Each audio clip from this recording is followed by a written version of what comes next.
쭉 읽어보시면 사랑이 율법의 완성이다, 사랑이 제일이다 라는 그런 말씀이 쭉 기록이 되어지고 있어요.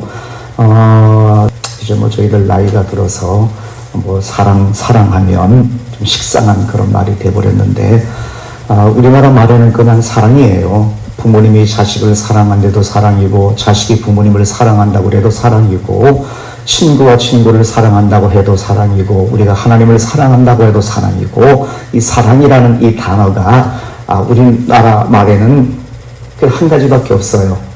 그래서 때로는 이 사랑을, 친구와 친구 간의 사랑을 우정이라는 말로 그렇게 표현하기도 하고 하는데, 하여간 뭐 친구 간의 사랑이든 우정이든 부모님 자식 간의 어떤 그런 사랑이든 간에 다 사랑이에요.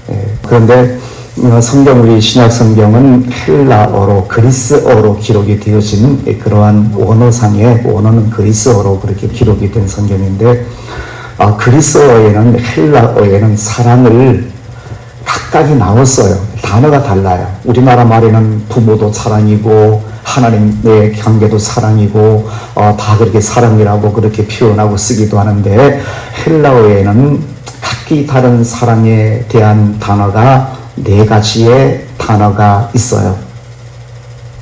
다 구분해서 그 사랑을 표현했어요. 가장 쉽게는 에로스라고, 남녀 간의 어떤 육체적인 관계에서 나오는 그런 사랑을 표현할 때에 에로스라는 그런 단어를 사용하는데, 헬라어에서는 남녀 간의 육체적인 사랑을 가리켜서 에로스라고 그렇게 표현을 해요.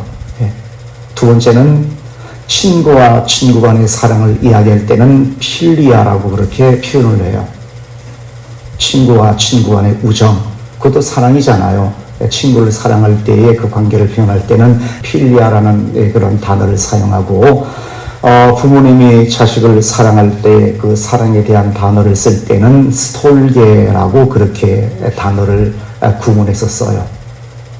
에로스라는 단어가 있고, 필리아라는 단어가 있고, 그리고 스톨게라는 단어가 있어요. 그리고 그 외에 한 가지 단어가, 그 당시는 잘 사용하지 않는 그런 단어인데 성경에는 대단히 많이 사용하는 단어가, 사랑의 의미를 담고 있는 단어가 하나 있는데, 아가페라는 단어입니다.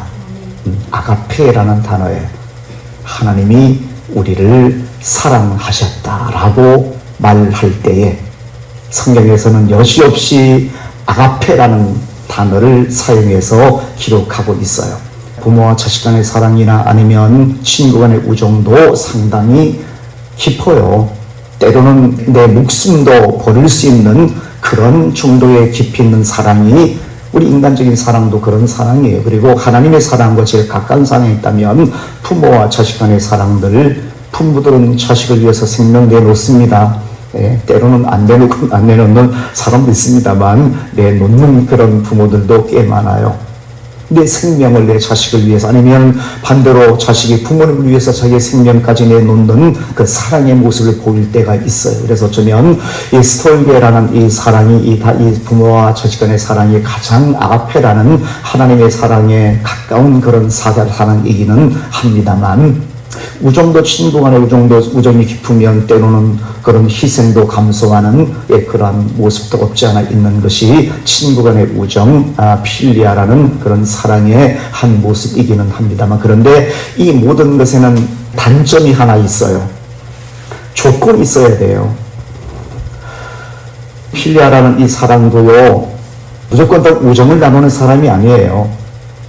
또 친구가 되어지는 같은 분들 보면 고향이 같다거나, 학교가 같다거나, 성격이 같다거나, 취미가 같다거나, 나이가 같다거나, 뭔가 공통분모가 있을 때, 뭔가 마음이 통할 수 있는 그런 대상이 있을 때만 우정이 성립이 돼요. 고향도 다르고, 성격도 다르고, 생각하는 바도 다 다른데 친구가 되기란 거의 가능성이 없어요. 그래서 친구 간의 우정은 공통분모가 있어야 돼요. 같은 것이 있을 때에 친구가 되어져요. 근데 이것이 없을 때에는 전혀 우정을 나눌 수 없는, 그래서 내 친구가 되는 내가 희생하고 내가 뭔가 손해봐도 감수하는 그런 경우가 있는데, 내 우정 밖에 있는 사람들에게는 전혀 손해볼 마음이 전혀 없어. 희생하고 싶은 마음이 전혀 없어요. 이게 우정의 단점이에요. 이 아가필리아라는 그 사랑의 단점이에요. 부모와 자식 간의 사랑도 마찬가지예요. 참 자식들을 위해서 내 목숨 버리는 것이 스톨기의 사랑이기는 한데, 내 핏줄이 얼마 돼요. 내 핏줄, 내 자식, 내가 낳은 아이. 그래서 내 핏줄에게는, 자식에게는 내 생명까지 때로는 내놓을 수가 있는데, 다른 집 자식에게는 전혀 그런 것이 없어요. 희생하고 싶은 마음이 없어요. 손해보고 싶은 마음이 안 들어요. 내 자식에게만 희생적인 모습이 보일 수가 있어요. 이것이 인간적인 사랑의 한계라고 그렇게 여러분에게 말씀드리고, 근데 이 아가페라는 단어가 뭐냐면, 하나님이 우리를 사랑하셨다고 이야기할 때 이 아가페라는 단어를 사용하는데, 우리말로 무조건적인 사랑을 의미할 때 사용하는 단어가 이 아가페라는 단어예요. 무조건적인 사랑이에요. 조건이 없어요. 우정도 공통분모가 있어야지만 성립이 되고, 부모와 자식 간에도 핏줄이 이어져야만 성립이 되어지는 그런 상황인데, 에로스도 남녀간에 뭔가 끌리는 것이 있어야만 뭔가 어떤 사랑하게 되어지는데, 이 하나님의 사랑인 이 아가페라는 단어는 조건이 없어요. 아무리 못난 사람이어도, 아무리 가난한 사람이어도, 아무리 형편이 없는 사람이어도, 나와 전혀 다른 사람이어도, 내 생각이 다르고 가치관이 다르고 내가 사는 것이 전혀 다른 사람일지라도, 나와 하나도 맞지 않는 그런 사람일지라도 사랑하는 것이, 이것이 아가페예요. 하나님이 우리를 사랑하셨다라고 이야기할 때, 자 보십시오. 하나님이 우리를 사랑하셨다고 하는데 조건이 있어요. 하나님이 우리를 사랑하셨는데, 내가 너 참 잘생겨야지만 내가 너를 사랑할 수 있어 라고 해서 우리를 사랑하셨나요? 성격이 뭐 좀 좋아야 돼 라고 해서 하나님께서 우리를 사랑하셨나요? 예. 공부를 많이 해야 돼. 적어도 대학은 나와야지. 내가 그래야지만 내 자녀로 삼아주고 내가 너를 사랑하겠어 라고 해서 하나님이 우리를 사랑하셨나요? 돈이 많아야 돼. 거지들은 안 돼 라고 해서 하나님께서 우리를 사랑하셨나요? 아니에요. 하나도 조건이 없어요. 그래서 그 당시에 이 사랑이라는 단어가 네 가지가 있는데, 찾아낸 단어가 아가페라는 단어였습니다. 스톨게라는 단어로도 설명할 수 없고, 필리아라는 단어로도 설명할 수 없는, 더구나 에로스라는 사랑의 의미를 담는 단어로도 사용할 수 없는 특별한 한 단어가 바로 하나님의 사랑 아가페라는 단어가 사용되었습니다. 성경에 하나님의 사랑에 대한 사랑이라는 단어가 등장하면 머릿속에 생각하셔야 돼요. 그런 사랑, 인간적인 사랑이 아니라, 이것은 하나님과 우리의 관계 속에서 나타난 특별한 단어 아가페구나, 아무런 조건이 없는 그런 사랑이구나라고 이해를 하시고 그렇게 보셔야만 되어집니다. 오늘 본문 말씀에도 피차 사랑의 빛 위에는 아무 얘기든지 아무 빛도 주지 말라, 남을 사랑하는 자는 율법을 이루었느니라 라고 말씀하고 있습니다. 이 사랑이 그런 거예요. 이 사랑이, 내가 남을 사랑하는데, 내 이웃을 사랑하는데 뭘로 사랑해? 우정이요?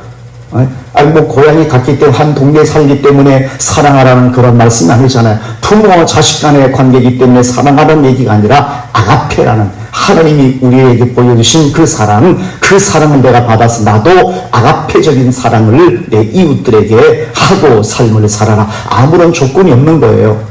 내 기분을 좀 맞춰주는 사람이니까, 아니면은 나를 좋아해주는 사람이니까 사랑하고, 아니에요. 예. 뭔가 생각이 같은 사람이니까, 아니면 저 사람이 내보다 좀 더 착한 사람이니까, 참 바르게 살아가는 사람이니까 나도 사랑해야지, 아니에요. 예. 하나님의 사랑은 아무런 조건이 없는 아가페적인 그런 의미를 담고 있는 것이다. 그래서 사랑이 위대한 것이다라고, 하나님의 사랑이 위대한 것이다라고 8절 이후에 말씀하고 있는데, 얼마나 위대하냐면 사랑은 율법의 완성이래요. 구약 성경 보시면 율법이 얼마나 중요했어요. 우리 십계명 같은 경우에, 예를 들어서 십계명에 따로 떼어놓으면 이 하나님의 십계명이 얼마나 중요했어. 그런데 읽어보시면 9절에도 나와 있습니다만, 간음하지 말라, 살인하지 말라, 도둑질하지 말라, 탐내지 말라 한 것과 그 외에 다른 계명이 있을지라도 내 이웃을 내 자신과 같이 사랑하라 하신 그 말씀 가운데 다 들었다. 성경이 10계명 여러 가지잖아. 간음하지 말라, 살인하지 말라, 도둑질하지 말라, 탐내지 말라, 하여간 그 여러 가지 그런 계명들이 막 있는데, 그런데 계명 많지만 이 모든 계명들은, 조건들은 사랑 안에 다 들어있는 것이다. 이 말씀이 뭐냐면, 사랑하면 하나님의 사랑, 아가페적인 사랑을 통해서 내 이웃을 사랑하게 되어지면 이 계명들은 아무런 걸림돌이 되지 않아요. 내가 정말 사랑하는 사람을 간음할 수 있어요? 내가 사랑하는 사람을 죽이겠어요? 사랑하는 사람의 집안에 들어가서 도둑질하겠어요? 내 사랑하는 사람의 어떤 이웃이 있는데 그 물건을 탐내서 하여간 그것을 내 것으로 만들기 위해서 그렇게 뭔가 내 마음을 쓰고 탐내겠어요? 아니에요. 내가 간음하며 살인하며 도둑질하며 내 이웃의 어떤 것을 탐내는 것은 내가 그 사람을 사랑하지 않기 때문에 이런 일을 저질러요. 사랑하면 성경의 계명들이 많지만 나의 다른 신을 섬기지 말라는 것도, 내가 하나님을 사랑하면 누가 섬기라고 해도 안 섬겨요. 사랑하지 않는 사람이 눈을 돌리는 것이지, 하나님을 사랑하면 다른 신을 섬기지 않습니다. 문제는 사랑이에요. 그래서 10절 뭐라 부르냐면, 사랑은 이웃에게 악을 행하지 아니하나니 그러므로 사랑은 율법의 완성이니라 라고 말합니다. 그런 의미예요. 사랑은 이웃에게 악을 행하지 않아요. 이웃의 물건을 훔치지 않고, 이웃을 무고히 해치지 않고, 이웃을 무고히 욕하지 않고, 이웃의 물건을 탐내지 않고, 도둑질하지 않고, 비방하지 않고, 이렇게 하는 것은 결국은 하나님의 계명 속에 담겨 있는 것이지만, 그러나 이 모든 계명은 사랑 안에 다 포함되어진 것이다. 그래서 사랑은 율법의 완성이다라고 그렇게 말씀합니다.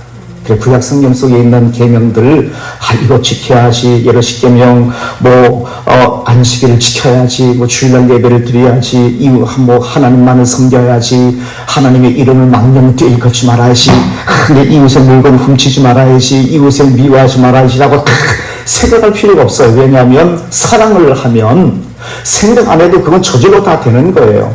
하나님을 사랑하면 하나님을 예배하게 되어져요. 하나님을 사랑하면 하나님 위에 다른 신을 섬기지 않습니다. 하나님을 진정으로 사랑한다면 하나님의 이름을 회방하지 않아요. 망령되이 일컫지 않아요. 내가 그렇게 사랑한다는 얘기는 하나님을 사랑하지 않기 때문이다 라고 그렇게 말씀합니다. 사랑은 이웃에게 악을 행하지 아니하나니 그러므로 사랑은 율법의 완성이니라 라고 말합니다. 아가페라는 단어라고 말씀드렸잖아요. 무조건적인 사랑. 나에게 잘해주는 사람을 사랑하는 것이 아니라, 나에게 잘해주는 사람은 아주 나쁜 놈도 나에게 잘하는 사람은 사랑해요. 아주 뭔가 잘못된 마음을 갖고 있는 사람이라도 나에게 웃어주고 나에게 뭔가 그렇게 하는 사람은 나도 사랑할 수가 있어요. 그런데 나에게 안 좋은 일을 행하는 사람은 절대로 사랑할 수가 없어요. 그런데 하나님의 사랑, 아가페라는 단어는 그 대상조차도 품고 있는 그런 단어예요. 하나님이 착한 사람만 사랑하시나요? 하나님이 강도는 사랑하지 않으세요? 아니에요. 하나님께서 부자만 사랑하시나요? 아니면 저 서울역에 있는 노숙자는 하나님 사랑하지 않나요? 하나님께서 강원도에 있는 사람만 사랑하시고 서울에 있는 사람은 사랑하지 않나요? 아니잖아요. 하나님의 사랑은 아무런 조건이 없어요. 모든 것을 다 포함하고 있는 거예요. 이 사랑이 우리 속에 있으면 그 사람이 하나님 앞에서 최고의 믿음을 갖고 하나님을 섬기는 사람이다. 그래서 사랑이라는 단어가 그래서 위대한 거예요. 사랑은 가장 위대한 단어입니다. 성경에서 모든 단어들이지만 다 떼버려도 마지막 하나 남아있을 것이 바로 이 아가페라는 단어, 이 사랑입니다. 이 사랑을 우리도 받았으니까 우리도 실천하며 삶을 살아가자. 내가 하나님 앞에서 완벽하지 못할지라도 나도 이 사랑 그래도 흉내내고 이 사랑 실천하기 위해서 나도 조금 노력하고 그렇게 삶을 살아가는 사람이 되어지자. 이 사랑을 위해서 예수님께서 우리에게 보여주신 십자가의 그 죽으심이 이 사랑의 아가페의 절정이었습니다. 절정 하나님의 사랑, 아가페의 절정, 예수님이 우리를 위해서 생명 놓으신 그 사랑, 그 사랑 때문에, 그 아가페 때문에 오늘 내가 삶을 살고 있다면 나도 조금이나마 아가페적인 사랑의 실천자로서 그렇게 좀 삶을 살아가자. 알고 있으면 노력하게 되고 노력하면 조금이라도 되지 않겠어요? 우리가 좀 그렇게 하나님을 사랑하며 그렇게 하나님을 또한 그렇게 경외하며 살아가는 우리가 되었으면 좋겠습니다. 오늘 이후로 여러분 만나는 모든 사람에게 이 아가페적인 하나님의 사랑을 받은 사람으로서 나 또한 그들에게 아가페의 사랑을 베풀며 살아가는 오늘 8절 말씀에 사랑의 빛 위에는 아무 빛도 지지 말라고 말했으니까 사랑을 갚는 것 위에는 아무도 갚을 것이 없는 그런 삶을 살아가는 얘기예요. 사랑만 하고 살아가자는 얘기예요.